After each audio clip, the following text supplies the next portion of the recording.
Hi everyone, it's Diane Evans with stampinwithdiane.com. I'm an independent Canadian Stampin' Up demonstrator here in the interior of British Columbia. So if this is one of your first times joining me on YouTube, welcome. I'm so glad that you found me.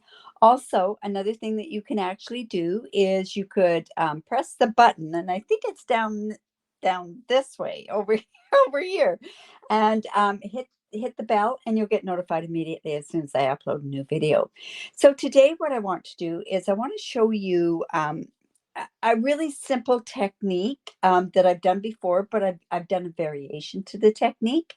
And these are my swap cards for a group that I am in Canada. Plus they're also my swap cards for on stage. And to make it that much so that I have to do so many of these are also my thank you cards for the month of November. So let's just jump on right on down to my screen here. And what we're going to do, and I'm doing them in a variety of colors. So I'm using this Shaded Summer. I love this stamp set. I like the thing that it's a thank you, a really pretty thank you there. You could use happy birthday. I like this image. So we're going to be using this image for this particular card.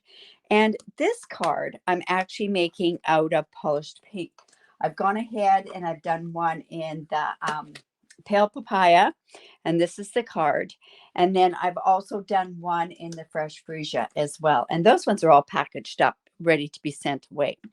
So very, very simple technique. It's like block stamping technique, but I've done a bit of a twist on it from what I've done in previous ones. So I have a piece of my polished pink. It happens to be 4 1/4 by 11 inches, scored at 5 1/2. We'll go in, fold that into the center. Now, normally, because these are swap cards, I don't do an inside for these swap cards. One, it's added weight for when it gets mailed away. Plus also, when it's for my thank you cards for my customers, I let them decorate how the inside, because I leave it blank so that they can use it as well. So this piece happens to be 3 3/4 by 5 inches. And then I've got a piece here that is 3 1/2 by 4 3/4 inches. And I like to have that big border around the outside. I think that really adds to this particular card. So this piece here is thick basic white. Now you can turn around and you could use watercolor paper for this, but because I'm not using water, I am using rubbing alcohol. That's not a really, really big necessity.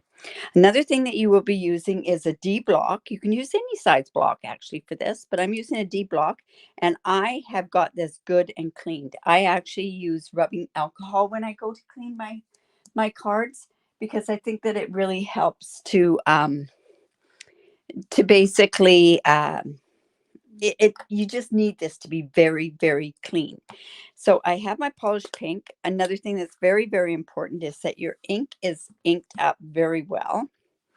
So I'm just going to, like I say, I'm just going to do it like that. And then what I want to do is I want to show you how I went about this. So I have a spritzer, and in my spritzer is rubbing alcohol. Now this is going to be a lot darker than my other ones because they're quite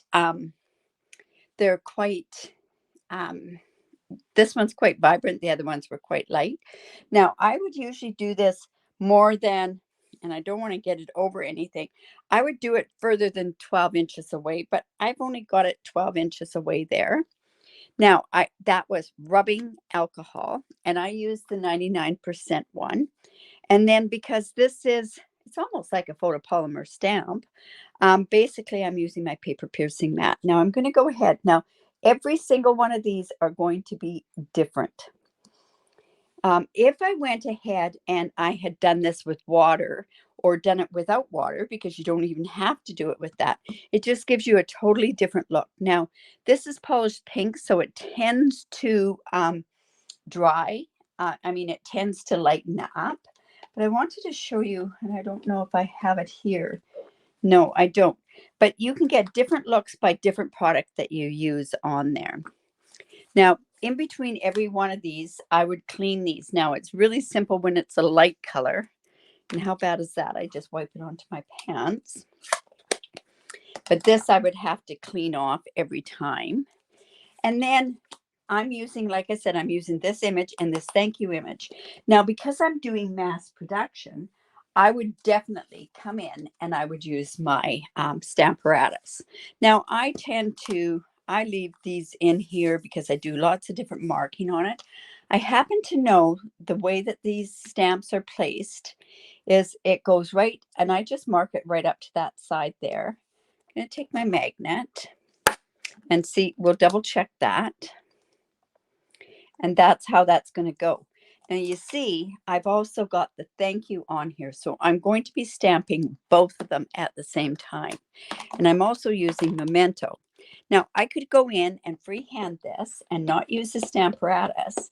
However, I stamped this a couple times. And the reason I do is because I want it good and black. So I'm going to come in there. Just going to use my Chucky.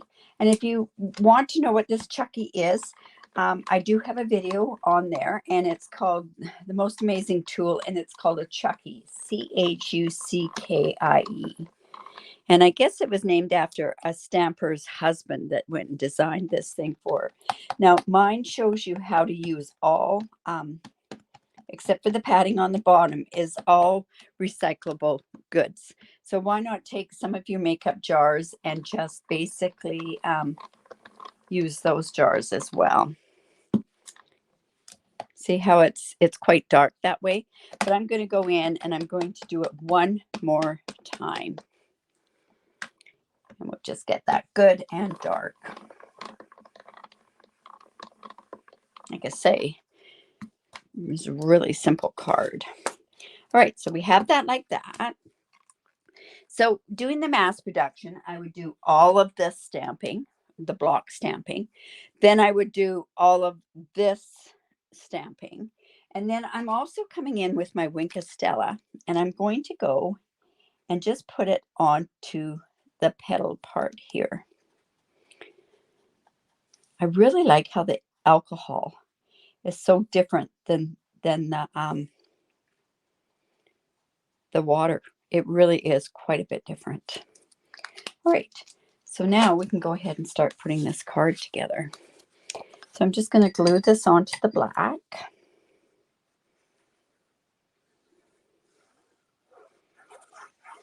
So you can't get much easier than this, that's for sure. So we're just going to go ahead and put that onto the black. Got that tiny bit of wiggle room. But it's nice that you can stamp the two of them together. And then we'll go, and let's put this on here.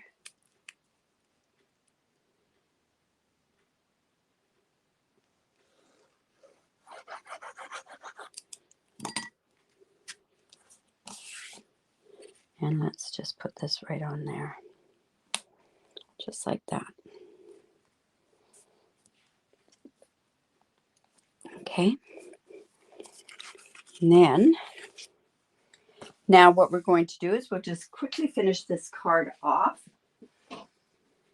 The open weave ribbon, I've gone ahead and already tied all the bows. So that's just going to go on there like that. So I'm just going to come in with a glue dot. It's nice when you can do really simple cards and mass produce them, that's for sure. Just going to put this on here and squish it down.